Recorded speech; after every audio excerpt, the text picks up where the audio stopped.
Neste vídeo vamos ver as diferenças entre soluções de uma equação diferencial e curvas de nível.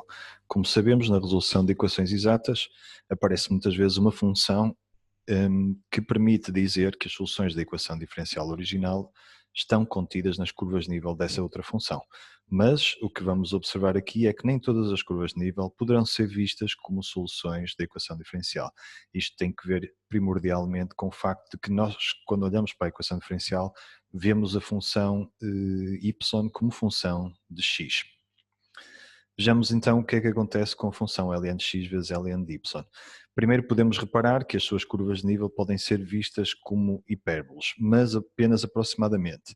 Quando x e o y é perto de zero, as curvas ficam de tal forma distorcidas que já não podem ser vistas como hipérboles.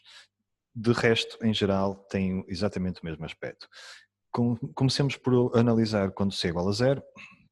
Reparem que temos a equação ln de x igual a zero ou ln de y igual a zero, o que dá as soluções x igual a 1 ou y igual a 1. Desenhando para x e y positivos, que é o domínio da função em causa, nós temos aqui estas duas retas. Reparem que incluí a tracejado o x igual a 1 e a cheio o y igual a 1.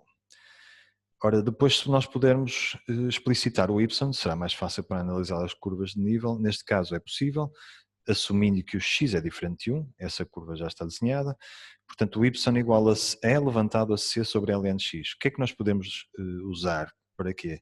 Podemos ver, por exemplo, o limite quando x tende para 0, que dá y a tender para 1, e o x a tender para mais infinito, que dá também o y a tender para 1. Por simetria da função, podemos fazer os mesmos limites para y a tender para 0, y a tender para mais infinito, e obtemos a convergência para x igual a 1.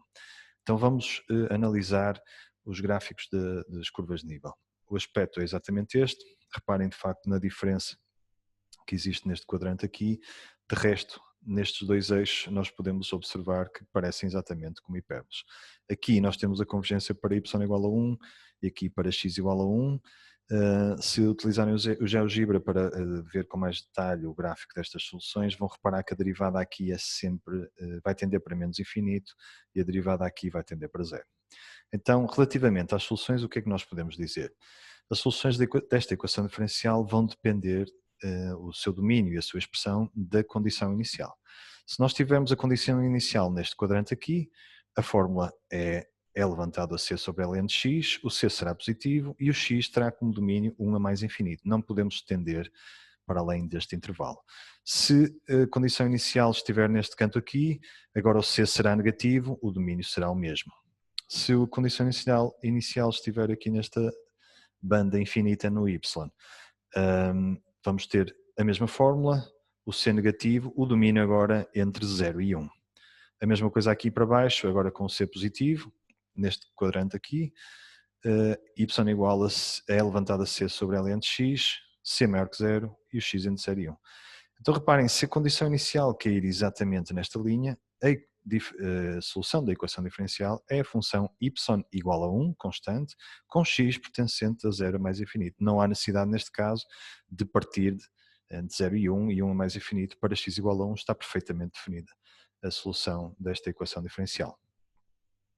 Reparem então que, para x igual a 1, nós não temos uma solução da equação diferencial, apesar de ser uma curva de nível, porque x igual a 1 não pode ser visto como uma função de x em y. Quando muito, poderíamos ver x igual a 1 como uma função constante de y para x. Mas como nós estamos a considerar as nossas funções definidas como sendo y em função de x, x igual a 1 não pode ser visto como uma solução da equação diferencial.